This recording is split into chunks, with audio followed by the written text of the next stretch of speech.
दोस्तों नमस्कार, स्वागत है एक बार फिर से देश और दुनिया की तमाम बड़ी खबरों में। आपसे निवेदन है कृपया चैनल को सब्सक्राइब करें और घंटी बटन भी दबा दें। ये पहली बड़ी खबर है, देश को मिली दुनिया की सबसे लंबी डबल लेन सुरंग, निकाल देगी चीन की हिकड़ी। दरअसल पीएम नरेंद्र मोदी ने अरुणाचल प्रदेश में दुनिया की सबसे लंबी 2 लेन टनल को देश को समर्पित कर दिया। पीएम मोदी ने ही इस सुरंग की नींव 2019 में रखी थी। लगभग 825 करोड़ रुपए की लागत से इस सुरंग को बनाने में 4 साल का वक्त लगा है। बता दें कि इस प्रोजेक्ट में 2 सुरंगें शामिल हैं। चीन से जारी तनातनी के बीच इस सुरंग को बेहद अहम माना जा रहा है। अगली बड़ी खबर, जम्मू कश्मीर में इंडिया गठबंधन को लगा तगड़ा झटका, उमर अब्दुल्ला पर भड़क गई महबूबा मुफ्ती। दरअसल फारूक अब्दुल्ला के नेतृत्व वाली नेशनल कॉन्फ्रेंस द्वारा कश्मीर की 3 लोकसभा सीटों पर चुनाव लड़ने के एक तरफा फैसले के बाद पीडीपी की अध्यक्ष महबूबा मुफ्ती भड़क गईं। उन्होंने नेशनल कॉन्फ्रेंस पर निशाना साधते हुए कहा कि गुपकार डिक्लेरेशन को मजाक बनाकर रख दिया है। महबूबा मुफ्ती ने कहा कि नेशनल कॉन्फ्रेंस का फैसला निराशाजनक और जम्मू कश्मीर के लोगों की उम्मीदों को बड़ा झटका है। अगली बड़ी खबर, राहुल गांधी को वायनाड से मिला टिकट, क्या अमेठी से भी चुनाव लड़ेंगे राहुल गांधी? कांग्रेस पार्टी ने कर दिया खुलासा। दरअसल कांग्रेस पार्टी ने लोकसभा चुनाव के लिए पहली लिस्ट घोषित कर दी है। इसमें राहुल गांधी को वायनाड से टिकट दिया गया है। इसके साथ ही एक बार फिर से चर्चा शुरू हो गई है कि राहुल गांधी अमेठी से चुनाव लड़ेंगे या नहीं। कांग्रेस की लिस्ट घोषित होने के बाद जब केसी वेणुगोपाल से इस बारे में पूछा गया तो उन्होंने भी सीधे सीधे कोई जवाब नहीं दिया। इसके बाद कयासबाजियों का दौर और तेज हो गया है। ऐसा माना जा रहा है कि राहुल गांधी वायनाड के बाद अमेठी से भी चुनाव लड़ सकते हैं। अगली बड़ी खबर, शिवराज सिंह चौहान ने कांग्रेस पार्टी पर बोला जबरदस्त हमला। बोले राहुल गांधी कांग्रेस को पूरे तरीके से खत्म करके ही चैन की सांस लेंगे। दरअसल बीजेपी के वरिष्ठ नेता शिवराज सिंह चौहान ने कांग्रेस पर जमकर हमला बोला। उन्होंने कहा कि मैंने पहले ही कहा था कि महात्मा गांधी ने आजादी के बाद कहा था कि कांग्रेस को भंग कर देना चाहिए और नया राजनीतिक दल बनाना चाहिए, लेकिन जवाहरलाल नेहरू ने सत्ता के स्वार्थ के कारण कांग्रेस को भंग नहीं होने दिया और आंदोलन का लाभ उठाया। शिवराज सिंह चौहान ने कहा कि राहुल गांधी महात्मा गांधी के सुझाव के अनुसार कांग्रेस को पूरे तरीके से खत्म करके ही चैन की सांस लेंगे। उन्होंने कहा कि कांग्रेस के सारे अच्छे नेता पार्टी के दिशाहीन नेतृत्व से थक चुके हैं और कांग्रेस अब खत्म होने की कगार पर है। अगली बड़ी खबर, असम पहुंचे पीएम नरेंद्र मोदी, लॉन्च कर दिए कई प्रोजेक्ट्स, विपक्ष पर बोला जबरदस्त हमला। दरअसल पीएम नरेंद्र मोदी ने कहा कि आज मुझे असम के लोगों के लिए 17,500 करोड़ रुपए की परियोजनाओं का लोकार्पण और शिलान्यास करने का सौभाग्य मिला है। उन्होंने कहा कि इनमें स्वास्थ्य, आवास और पेट्रोलियम से जुड़े प्रोजेक्ट शामिल हैं। इनसे असम में विकास की गति और तेज होगी। तो वहीं पीएम मोदी ने विपक्ष को घेरते हुए कहा कि मोदी को गाली देने वाली कांग्रेस और उसके दोस्तों ने आजकल कहना शुरू कर दिया है कि मोदी का परिवार नहीं है। उनकी गाली के जवाब में पूरा देश खड़ा हो गया है। उन्होंने कहा कि पूरा देश कह रहा है कि मैं मोदी का परिवार हूं।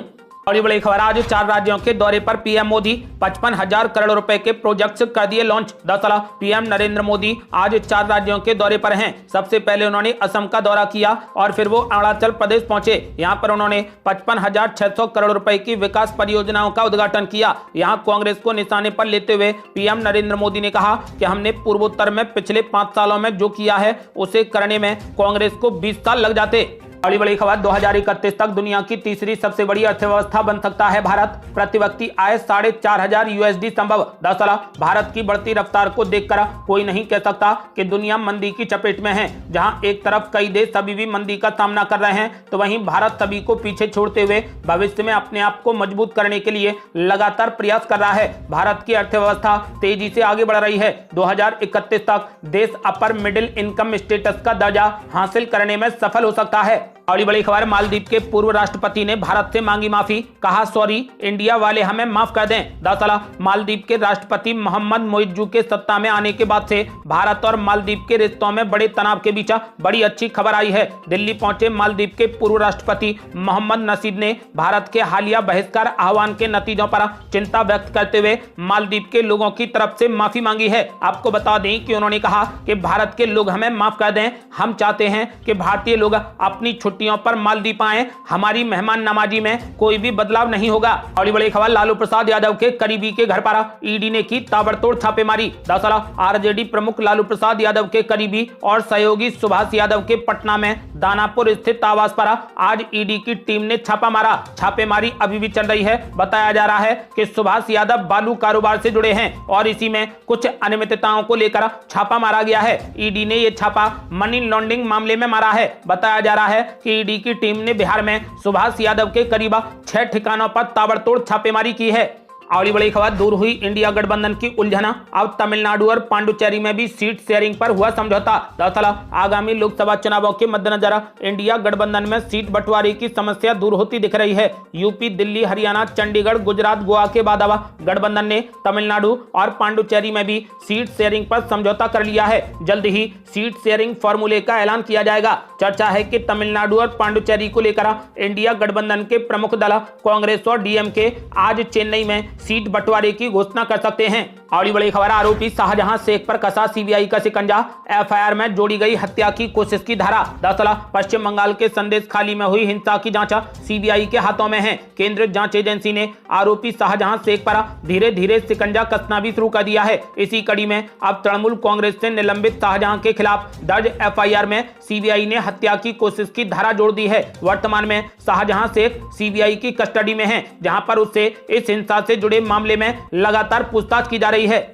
अगली बड़ी खबर है, एलवीस यादव को लगा बड़ा झटका, सागर ठाकुर की पिटाई के बाद दर्ज हुई एफआईआर। दरअसल यूट्यूबर एलवीस यादव को पिटाई कांड में तगड़ा झटका लगा है। हरियाणा के गुरुग्राम में उनके खिलाफ इस मामले में केस भी दर्ज हुआ है। समाचार एजेंसी एशियन न्यूज इंटरनेशनल ने इस बारे में जानकारी दी कि हमला करने और जान से मारने की धमकी देने के आरोप में पुलिस ने social media influencer Elvis Yadav के खिलाफ गुरुग्राम के सेक्टर 53 पुलिस थाने में केस दर्ज कर लिया है। ये वही मामला है जिससे एक वीडियो सोशल मीडिया पर वायरल हुआ था।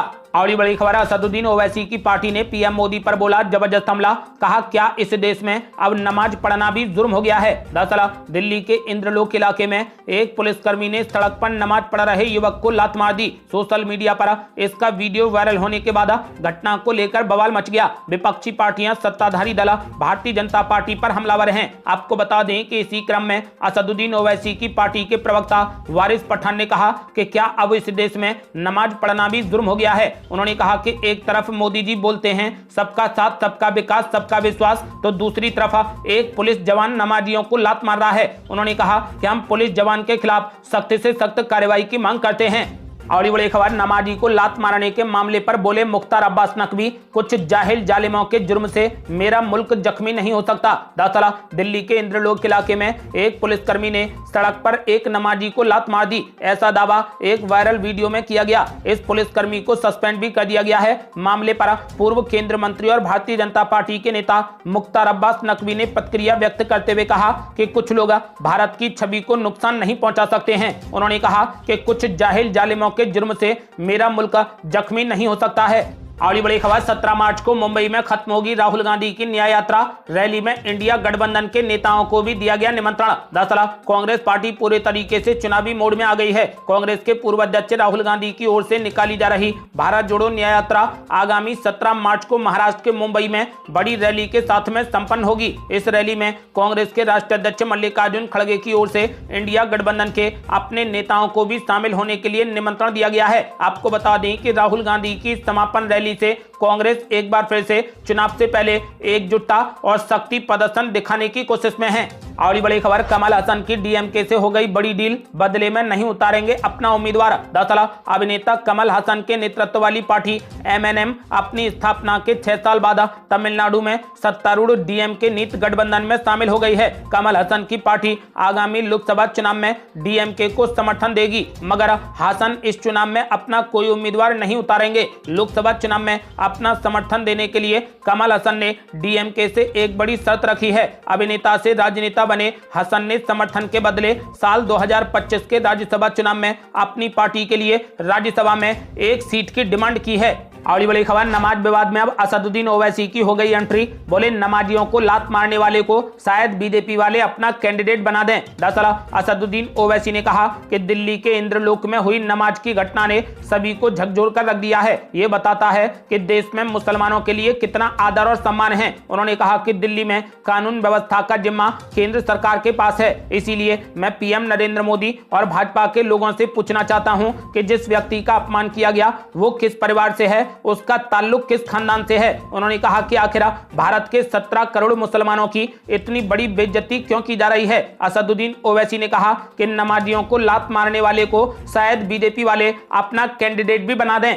अगली बड़ी खबर, अब इन दो राज्यों के बीच में दौड़ेगी भगवा रंग की वंदे भारत ट्रेन। पीएम मोदी 12 मार्च को दिखाएंगे हरी झंडी। दरअसल वंदे भारत एक्सप्रेस ट्रेनों को खूब पसंद किया जा रहा है। लोग अब इस सेमी हाई स्पीड ट्रेन से यात्रा को प्राथमिकता देने लगे हैं। इसे ध्यान में रखते हुए देश के अलग अलग हिस्सों में वंदे भारत को दौड़ाने का काम जारी है। इसी कड़ी में अब उड़ीसा के पुरी से आंध्र प्रदेश के विशाखापट्टनम तक ये ट्रेन फर्राटा भरती नजर आएगी। रिपोर्ट के मुताबिक पीएम नरेंद्र मोदी 12 मार्च को वीडियो कॉन्फ्रेंसिंग के जरिए इसका उद्घाटन करेंगे।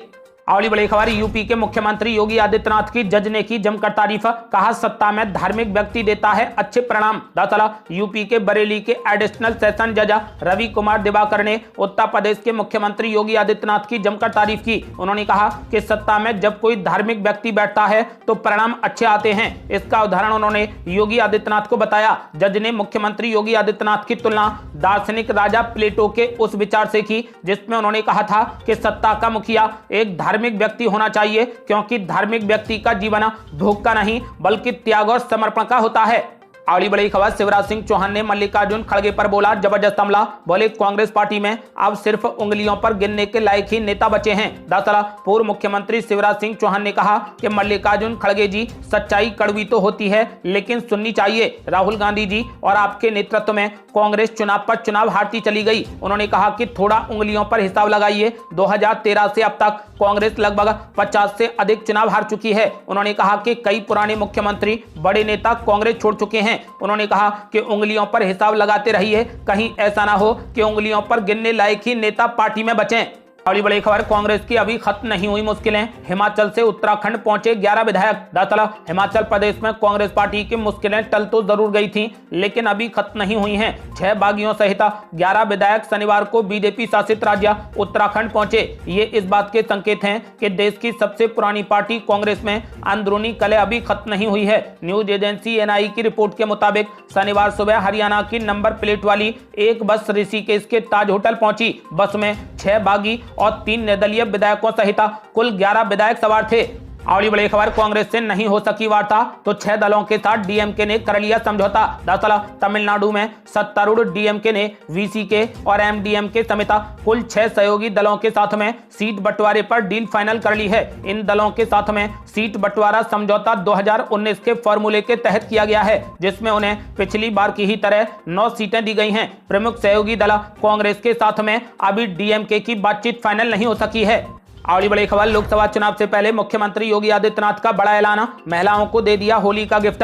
1.75 करोड़ लोगों को होगा सीधा फायदा। दरअसल लोकसभा चुनाव से पहले मुख्यमंत्री योगी आदित्यनाथ ने बड़ी घोषणा कर दी है। मुख्यमंत्री योगी आदित्यनाथ ने यूपी की महिलाओं को होली का गिफ्ट दे दिया है। मुख्यमंत्री योगी के इस ऐलान से प्रदेश की 1.75 करोड़ महिलाओं को सीधा लाभ मिलेगा। दरअसल योगी सरकार गरीब परिवार की महिलाओं को एक और फ्री रसोई गैस सिलेंडर देने जा रही है। योगी सरकार के इस प्रयास से रंगों का ये पर्व प्रदेश की गरीब महिलाओं और उनके परिवार वालों के लिए बेहद खास बन जाएगा। इससे पहले योगी सरकार ने दीपावली पर भी महिलाओं को मुफ्त सिलेंडर का तोहफा दिया था। बता दें कि योगी सरकार ने प्रधानमंत्री उज्ज्वला योजना के तहत साल में 2 सिलेंडर मुफ्त में देने का निर्णय किया था। इसी क्रम में पहला सिलेंडर दीपावली पर और अब दूसरा सिलेंडर होली के अवसर पर मिलने जा रहा है। अगली बड़ी खबर, गृह मंत्री अमित शाह ने विपक्ष पर बोला जबरदस्त हमला। बोले, अपने अपने बेटों के लिए राजनीति करते हैं लालू और सोनिया। दरअसल पटना के पालीगंज में आयोजित जनसभा में केंद्रीय गृह मंत्री अमित शाह सोनिया गांधी